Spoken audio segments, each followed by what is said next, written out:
Hello class 8। आज हम लोग तुम लोग का चैप्टर 17 स्टार्ट करेंगे, जो कि फाइनल का सिलेबस का हिस्सा है। फाइनल का सिलेबस में जो अनडन चैप्टर है उसमें से है चैप्टर 17 और चैप्टर 18 जो कि बाकी है। बाकी सारा चैप्टर कंप्लीट किया गया है। लाइफ साइंस का chapter 17 and chapter 18 is left. तो आज हम लोग करेंगे चैप्टर 17 का एक्सप्लेनेशन एंड नेक्स्ट वीडियो में तुम लोग का क्वेश्चन आंसर जो मार्क किया हुआ मिलता है वो मिल जाएगा। ठीक है, तो चलो ज़्यादा देर ना करते हुए हम लोग स्टार्ट करते हैं chapter 17। Take out page number 237। तो 237 चैप्टर 17 में है क्या? Human intervention in natural phenomena. Natural phenomena मतलब जो नेचुरली अर्थ में होता है, जो नेचुरल प्रोसेसेस अर्थ में होता है उसको हम लोग बोलते हैं नेचुरल फिनोमेना। ठीक है, तो ये नेचुरल फिनोमेना किस तरह से ह्यूमन एक्टिविटीज़ के वजह से खराब हो जा रहा है उसी के ऊपर डिपेंड करके ये चैप्टर है। तो पहला क्या है चैप्टर में? In our daily everyday life we use different types of material. Some of the materials are natural and some are man-made. The materials that already exist in nature are called natural resources. तो हम लोग day to day life में ना काफ़ी सारा चीज़ें use करते हैं, है ना। तो इसमें से कुछ चीज़ें मैन मेड है और कुछ चीज़ें पहले से नेचर में एग्जिस्ट करता है, जिसको हम लोग बोलते हैं नेचुरल रिसोर्स। तो there are two type of resource. एक सेकेंड। ओके, तो there are two type of resources. तो एक है नेचुरल रिसोर्स जो पहले से एनवायरनमेंट में है, और एक है जो इंसान बनाता है, वो है मैन मेड रिसोर्स। ठीक है, तो अब आएंगे हम लोग बेसिकली ये चैप्टर जो है नेचुरल रिसोर्स के ऊपर ही डिपेंडेंट है, मैन मेड रिसोर्स में नहीं, नेचुरल रिसोर्स के ऊपर ही ये चैप्टर डिपेंडेंट है। तो अब हम लोग जाते हैं नेचुरल रिसोर्सेज में। तो नेचुरल रिसोर्स क्या है? There are two type of natural resource. एक है एक्सटिंग्विशेबल और दूसरा है नॉन एक्सटिंग्विशेबल, या फिर एग्जॉस्टेबल और दूसरा है नॉन एग्जॉस्टेबल। तो क्या है एग्जॉस्टेबल? मतलब जो नेचुरल रिसोर्स कुछ दिन बाद यूज होते होते खत्म हो जाएगा, और इनएग्जॉस्टेबल मतलब जो नेचुरल रिसोर्स कभी ख़त्म नहीं होगा। तो पहला क्या है? एग्जॉस्टेबल नेचुरल रिसोर्स, जैसे कि कोयला, पेट्रोल, फॉरेस्ट। ये क्या है? ये तो है कुछ अमाउंट में स्टोर्ड है हम लोग के अर्थ में, पर एक न एक दिन ये तो ख़त्म होना ही है ना, यूज़ होते होते। तो these are called exhaustible natural resources.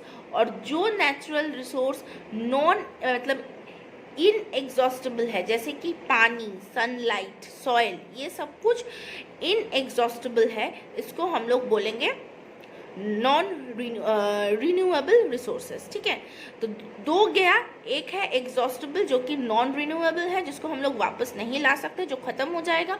दूसरा है एग्जॉस्टेबल जो इनएग्जॉस्टेबल जो ख़त्म नहीं होगा, जो वापस आ जाता है, उसको हम लोग बोलेंगे रिन्यूएबल।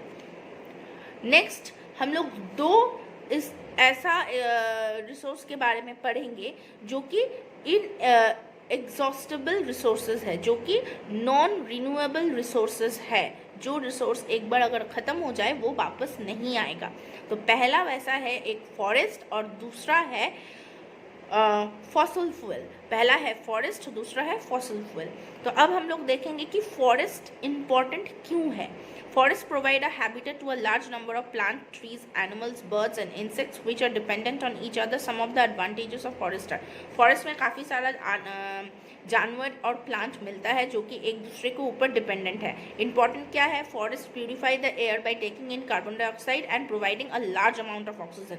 फॉरेस्ट में ही क्योंकि इतना ज़्यादा प्लांट है तो वहाँ से बहुत ज़्यादा ऑक्सीजन मिलता है, और क्योंकि इतना ज़्यादा प्लांट है तो वो फोटोसिंथेसिस करता है, तो उसके वजह से काफ़ी सारा जो एटमॉस्फेरिक कार्बन डाइऑक्साइड लेवल है वो काफ़ी सारा लेवल घट जाता है। ठीक है, plant and trees prevent soil erosion by holding the soil into the roots. Plant का जो रूट है, जो शिकड़ है ना, प्लांट का रूट जो है वो सॉइल को पकड़ के रखता है, इसीलिए जब ज़्यादा पानी बरसात हो तो वो सॉइल धो के नदी में नहीं चला जाता है। तो इस तरह से सॉइल इरोशन को प्रिवेंट करता है forest. The water vapor given out by plant through their stomata is a part of water cycle and helps in the formation of rain. Water cycle का जो प्रोसेस हो, जो तुम लोग पढ़े हो, तो प्लांट में देखो ट्रांसपीरेशन के वजह से जो एक्सेस वाटर है वो धीरे धीरे बाहर चला जाता है, आसमान में चला जाता है। तो उसके वजह से जो वाटर वेपर है वो ऊपर में जाके क्लाउड फॉर्म हो रहा है, वो क्लाउड फिर से रेनफॉल हो रहा है। तो ये रेनफॉल जो हो रहा है, इसके वजह से भी फॉरेस्ट रिस्पॉन्सिबल है। और एक बात है कि फॉरेस्ट जो ट्रीज है वो क्लाउड्स को अट्रैक्ट करता है ताकि ज़्यादा रेनफॉल हो। They maintain in ground water table, ground water मतलब वाटर टेबल को भी मेंटेन करता है, होल्ड करके रखता है। We depend on forest for product like wood, gum, medicine, fruits and fibres. तो फूड के लिए, क्लोथिंग के लिए, वुड के लिए, फाइबर के लिए मतलब कॉटन, फ्रूट्स एक्सेट्रा, ये सब कुछ के लिए हम लोग फॉरेस्ट के ऊपर डिपेंडेंट है, मेडिसिनल प्लांट्स एक्सेट्रा। ठीक है, नेक्स्ट इज डिफॉरेस्टेशन। क्यों फॉरेस्ट किस तरह से खत्म हो रहा है? डिफॉरेस्टेशन क्या है? बहुत ज़्यादा पेड़ का काटना एक जगह में एक पर्टिकुलर अमाउंट ऑफ टाइम में, इसको हम लोग बोलेंगे deforestation. Causes of deforestation, deforestation हो क्यों रहा है?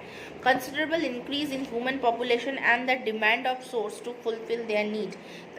क्योंकि ह्यूमन पॉपुलेशन बहुत ज़्यादा बढ़ जा रहा है तो खाना रिक्वायरमेंट भी बढ़ जा रहा है, वुड रिक्वायरमेंट भी बढ़ जा रहा है, इसके वजह से फॉरेस्ट का काटना शुरू हो जा रहा है। फिर से ह्यूमन पॉपुलेशन के वजह से घर बार बनाना भी ज़्यादा ज़रूरी हो जा रहा है, तो फॉरेस्ट काट काट के ह्यूमन सिविलाइजेशन वहाँ पर बन जा रहा है। Construction of dam, highways, resorts, dam तैयार हो रहा है, जो रिवर का पानी को रोकने के लिए डैम तैयार होता है, फिर रिजॉर्ट तैयार हो रहा है, रास्ता तैयार हो रहा है, ये सब कुछ फॉरेस्ट काट के ही होता है। Need for timber and medicinal plant has lead to illegal logging and smuggling of precious forest product. क्योंकि ज़्यादा प्लांट्स मतलब ज़्यादा मेडिसिन और वुड तैयार ज़्यादा लग रहा है, इसके वजह से इलीगल एक्टिविटीज़ भी ज़्यादा हो रहा है। इसीलिए कोई मतलब एक लिमिटेड अमाउंट में काटा जाता है लीगली, पर अगर इलीगल हो वो तो कुछ सोचेगा नहीं, वो कुछ भी तरीके से जितना प्रेशियस चीज़ें हैं वो फॉरेस्ट से काटना शुरू करेगा और इधर उधर स्मगलिंग करना स्टार्ट कर देगा। Lack of education about the importance of forest among people. ज़्यादातर इंसान को पता ही नहीं है कि फॉरेस्ट नेसेसरी क्यों है। हम लोग को लगता है फॉरेस्ट है, सांप है, ये जानवर है, वो जानवर है, बहुत डेंजरस है, फॉरेस्ट नहीं रहना चाहिए। बट फॉरेस्ट कितना इंपॉर्टेंट है ये अर्थ के लिए एंड लाइफ सर्वाइवल के लिए, ये जानना बहुत ज़रूरी है और जान के सबको जनाना भी बहुत ज़रूरी है। ठीक है, over grazing by cattle bird from the near by villages. अगल बगल के विलेज में जो कैटल्स होता है तो वो एक ही जगह में बहुत दिन तक अगर घास खाता रहा, पेड़ पौधा खाता रहा, तो वो ओवर ग्रेजिंग की वजह से भी फॉरेस्ट धीरे धीरे कम होना स्टार्ट कर रहा है। Forest fire during summers. Summer में क्या होता है ना, वो जो पत्ता, जो सूखा हुआ पत्ता जो नीचे ग्राउंड में पड़ा हुआ होता है, वो एक दूसरे के साथ टक्कर खा के ना फायर जनरेट करता है। ठीक है, स्टोन्स और सूखा हुआ पत्ता। तो क्योंकि फॉरेस्ट में है क्या, वुड है, सूखा पत्ता है, तो एक बार अगर किसी भी तरीके से आगे लग गया तो वो आगे बहुत जल्दी फैल जाता है। Threats of deforestation. Deforestation leads to global warming, decrease rainfall, soil erosion, desertification, flood. Deforestation का क्या क्या साइड इफेक्ट्स है ये तुम लोगों ने प्रीवियस चैप्टर में पढ़े हो, तो वही वाला चीज़ें यहाँ पे दिया हुआ है कि ग्लोबल वार्मिंग होगा, डिफॉरेस्टेशन होगा तो कार्बन डाइऑक्साइड लेवल बढ़ जाएगा। कार्बन डाइऑक्साइड जैसे ग्रीन हाउस गैस अगर ज़्यादा होगा तो उसके वजह से ग्लोबल वार्मिंग होगा। फिर और क्या क्या है, डेजर्ट हो जाएगा, सॉइल इरोशन होगा क्योंकि प्लांट्स को होल्ड नहीं कर पाएगा सॉइल। ठीक है, उसके बाद है डिक्रीज रेनफॉल। मैंने पहले भी बोला है कि फॉरेस्ट क्या करता है, रेनफॉल को अट्रैक्ट करता है, तो अगर फॉरेस्ट नहीं होगा तो रेनफॉल भी बहुत कम हो जाएगा। वेज टू कंजर्व फॉरेस्ट, तो किस तरह से हम लोग फॉरेस्ट को कंजर्व करेंगे? एक तो है एफॉरेस्टेशन एंड रीअफॉरेस्टेशन। अगर कोई पौधा काम पे लग रहा है, ठीक है, उसको काटो, पर उसके जगह में न्यू पौधा लगाना इज़ वेरी इंपॉर्टेंट। और कोई जगह अगर बैरन पड़ा हुआ है तो वहाँ पे भी नया नया प्लांट लगाना is very important. People should be aware of the significance of forest. सबको जानना बहुत ज़रूरी है कि फॉरेस्ट क्यों इतना इंपॉर्टेंट है। Recycling of paper can help in saving trees. हम लोग सबको पता है कि पेपर बनाने के लिए एक पर्टिकुलर तरीका का घास लगता है और बैम्बू ट्रीज लगता है। तो अगर हम लोग पेपर वगैरह को रिसाइकिल करेंगे, जैसे कि न्यूज़पेपर एक्सेट्रा को अगर रिसाइकलिंग करेंगे, तो फ्रेश ट्रीज़ को काटना का ज़रूरत बहुत कम हो जाएगा, क्योंकि पुराना पेपर को ही हम लोग दोबारा से यूज़ कर पाएंगे। ठीक है, over grazing the same patch of land by cattle should be prevented. एक ही पर्टिकुलर जगह में बार बार गाय को आकर छोड़ के जाना शुड नॉट बी डन। थोड़ा छोड़ के करना चाहिए, ताकि एक जगह में अगर घास थोड़ा सा खाया, ठीक है, वो जगह को छोड़ दो, अपने आप घास उगेगा, उस टाइम पे कोई और जगह में जाके खाए, मतलब एक पर्टिकुलर जगह में ज़्यादा प्रेशर ना पड़े, यही बात है। Measure to prevent illegal logging of trees for timber and to prevent smuggling. तो इलीगल जो एक्टिविटीज़ हो रहा है, जो इलीगली पेड़ पौधा काटा जा रहा है, या फिर फॉरेस्ट का जो प्रेशियस वुड है, ये वगैरह वगैरह, जो स्मगलिंग मतलब क्या बोलो तो बहुत ज़्यादा पैसा में ब्लैक मार्केटिंग करना, तो ये सब कुछ को अवॉइड किया जाना चाहिए, ये सब कुछ को प्रिवेंट करना पड़ेगा, रोकना पड़ेगा। People who go on trekking and camping should be educated about the hazard of forest fire due to human negligence. तो अगर हम लोग फॉरेस्ट वगैरह में घूमने जा रहे हैं तो हम लोग को भी ये ध्यान में रखना पड़ेगा कोई आगी टाइप का चीज़ हम लोग सामने ना रखें, क्योंकि एक बार अगर आगी लग जाए तो फॉरेस्ट में वो आगी रोकना इज़ वेरी वेरी डिफिकल्ट। और जो फॉरेस्ट में फॉरेस्ट ऑफिसर है उनको भी पता होना चाहिए कि किस तरह से अगर बाई चांस आगी लग जाए तो वो आग को वो किस तरह से कंट्रोल करेंगे। ठीक है, तो next is over extraction of fossil fuel. तो हम लोग अभी पढ़े हैं फॉरेस्ट के बारे में, अब हम लोग जाएंगे फॉसिल फ्यूल्स के बारे में।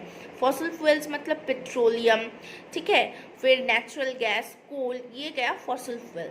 तो क्या हो रहा है, सम ऑफ द क्योंकि ह्यूमन एक्टिविटीज़ इतना ज़्यादा हो जा रहा है, पॉपुलेशन इतना ज़्यादा हो जा रहा है, तो हम लोग का रिक्वायरमेंट्स भी बढ़ रहा है, हम लोग गाड़ी ज़्यादा खरीद रहे हैं, हम लोग गैस ज़्यादा यूज़ कर रहे हैं, cylinder, gas cylinders, cooking cylinders ज़्यादा यूज़ कर रहे हैं, कोल, इलेक्ट्रिसिटी ज़्यादा लग रहा है, इसके वजह से कोल रिक्वायरमेंट बहुत ज़्यादा बढ़ गया है। तो अब इसके वजह से क्या क्या प्रॉब्लम अराइज करेगा। फर्स्ट तो है global warming and climatic change. अगर ज़्यादा फॉसिल फ्यूल बर्न होगा तो वो सबसे ज़्यादा gas like carbon dioxide, nitric oxide, sulphur dioxide जो कि ग्रीन हाउस गैसेस है, ये ज़्यादा रिलीज होगा। ग्रीन हाउस गैसेस क्या करता है, जो हीट है, अर्थ का जो हीट है उसको रिलीज नहीं होने देता, अर्थ के अंदर में ही वो हीट को ट्रैप करके रख देता है। इसके वजह से ग्लोबल वार्मिंग होता है। ग्लोबल वार्मिंग में क्या होगा, जो अर्थ का टेम्परेचर है वो काफ़ी बढ़ जाता है और उसके वजह से जो पोलर रीजन का जो बर्फ़ है वो धीरे धीरे मेल्ट होना स्टार्ट कर दे रहा है। वो अगर मेल्ट हो जाए तो सी लेवल का जो वाटर है वो वाटर लेवल राइज कर जाएगा और अगल बगल का मतलब वाटर का जो अगल बगल का आइलैंड है, कोस्टल एरियाज है, वो सारा पानी के नीचे आ जाएगा। तो this is the most dangerous effect of global warming. ठीक है, pollution of air, water and land, burning of fossil fuel creates a lot of waste and pollution. मतलब अगर हम लोग जितना ज़्यादा कोयला जलाते हैं, जितना ज़्यादा वो गाड़ी का धुआं निकलता है, इतना ज़्यादा ही पोल्यूशन क्रिएट होता है। एयर में भी होता है, फिर वो धो के वाटर में जाता है, लैंड में आता है। ठीक है, एसिड रेन। एसिड रेन क्या है, एटमॉस्फेयर में अगर बहुत ज़्यादा कार्बन डाइऑक्साइड और नाइट्रोजन डाइऑक्साइड, नाइट्रिक ऑक्साइड मिलता है, ये धीरे धीरे तुम्हारा इवेपोरेट करके क्लाउड फॉर्म करता है। वो जो रेन होता है ना, वाटर के साथ मिल के ये वाला गैस नाइट्रिक एसिड और कार्बोनिक एसिड, सल्फ्यूरिक एसिड, ये सब कुछ ना एसिड मतलब रेन के साथ ये एसिड गिरने लगता है। तो इसके वजह से क्या होता है, जो अच्छा कंस्ट्रक्शन होता है ना, जैसे ताजमहल या मार्बल का कुछ भी बोलो, वो धीरे धीरे येलोइश हो जा रहा है। तो ये प्रॉब्लम हो रहा है। इसी के वजह से जो ताजमहल एसिड रेन की वजह से कलर लॉस हो रहा था, इसीलिए ताजमहल का जो एरिया है उसका 2 किलोमीटर रेंज में अभी कोई व्हीकल अलाउड नहीं है। Health implication according to World Health Organization, as many as 1,60,000 people die every year for the side effect of climatic change, and the number could almost double by 2020। हम लोग 2020 में ही हैं, तो सोचो कि क्योंकि क्लाइमेटिक चेंज हो रहा है, गर्मी ज़्यादा हो जा रहा है, कोई जगह में बरसात नहीं हो रहा है, इसके वजह से बहुत इंसान या जानवर मर जाता है।